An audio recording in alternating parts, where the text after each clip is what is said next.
Shalom Bapak Ibu semua yang dikasihi oleh Tuhan Yesus. Hari ini Kamis 14 Agustus 2025. Renungan kita berjudul Kejujuran dalam Pekerjaan. Firman Tuhan kami ambil dari 1 Samuel 29 ayatnya yang ke-6. Demikian bunyi firman Tuhan. Lalu Akhis memanggil Daud dan berkata kepadanya, "Demi Tuhan yang hidup, engkau ini orang jujur, dan aku memandang baik. Jika engkau keluar masuk bersama-sama dengan aku dalam tentara, sebab aku tidak mendapati sesuatu kejahatan padamu, sejak saat engkau datang kepadaku sampai hari ini. Tetapi engkau ini tidak disukai oleh raja-raja kota." Suatu hari, seorang pria asing hendak naik taksi di kota Tokyo. Karena tidak mengerti bahasa Jepang, dia tidak bisa berkata banyak, kecuali menyebutkan nama tempat yang ingin dia datangi. Sopir taksi mengerti maksud pria tersebut. Ia mengangguk. Saat perjalanan dimulai, sopir taksi menyalakan meteran argo. Lalu setelah beberapa saat ia mematikannya dan kemudian menyalakannya kembali. Melihat hal itu, penumpang taksi bingung. Ia ingin menanyakan hal tersebut ke sopir taksi, tetapi terkendala masalah bahasa.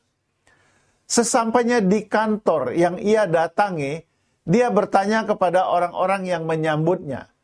Coba tanyakan kepada sopir taksi itu, mengapa dia mematikan argo selama beberapa waktu dalam perjalanan.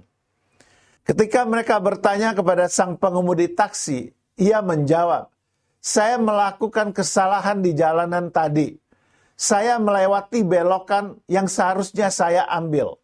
Dan belokan berikutnya yang harus saya ambil cukup jauh. Karena kesalahan saya, kami harus menempuh jarak tambahan 2 hingga 2,5 kilometer. Selama waktu itu, saya mematikan meteran. Saya tidak dapat membebankan biaya kepada penumpang untuk jarak yang bertambah karena kesalahan saya." Betapa jujurnya sopir taksi ini. Padahal penumpangnya tidak akan tahu bahwa dia salah dalam mengambil rute jalan. Tetapi dengan jujur ia mengakui kesalahannya dan membebankan kerugian yang timbul pada dirinya sendiri. Orang Jepang memang terkenal dengan budaya kejujurannya, tak terkecuali para sopir taksi. Kejujuran para sopir taksi di Jepang bukan hanya ketika mereka mengembalikan milik penumpang yang tertinggal di dalam taksi mereka. Dalam hal meteran argo pun mereka jujur.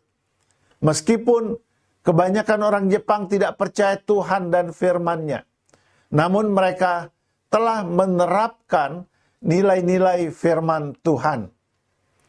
Sewaktu Saul mengejar Daud dan ingin membunuhnya, Daud memutuskan untuk pergi ke wilayah orang Filistin. Maka Daud datang kepada Akhis, raja orang Filistin di Gad, dan menjadi pengawalnya selama hampir 1,5 tahun. Selama masa itu, Daud hidup jujur dan tidak pernah mengecewakan Akhis dalam bekerja. Raja Akhis sendiri mengakui bahwa Daud adalah orang jujur dan bahwa dia menyukai Daud. Tetapi Akhis terpaksa memulangkan Daud ke Israel atas desakan raja-raja kota Filistin yang lain, karena mereka takut Daud berbalik melawan mereka. Hidup yang jujur adalah hidup yang mahal. Tidak mudah menjadi orang yang jujur, terlebih pada zaman ini, di mana banyak orang menghalalkan segala cara untuk meraih kesuksesan. Tetapi Tuhan menginginkan kita, anak-anaknya, menjadi orang-orang yang hidup jujur di hadapannya. Sebab hanya demikianlah hidup kita diberkatinya dan menjadi berkat bagi orang lain. Kata-kata bijak hari ini, kejujuran tidak langsung membuat kita kaya dan sukses. Tetapi kejujuran membuat kita disukai Tuhan dan sesama manusia. Puji Tuhan untuk renungan yang menguatkan hari ini. Mari kita menutupnya dengan berdoa bersama-sama. Bapa, ajar aku untuk hidup jujur dalam bekerja, karena apapun yang kulakukan, aku melakukannya bagi Tuhan. Dalam nama Yesus, aku berdoa. Amin. Tetap bersemangat Bapak Ibu sekalian di dalam menghadapi tantangan hidup ini, dan tetaplah berlaku jujur sebagai anak-anak Tuhan. Tuhan Yesus akan menolong kita semuanya. Selamat beraktivitas. Tuhan Yesus memberkati Bapak Ibu semuanya. Haleluya. Amin.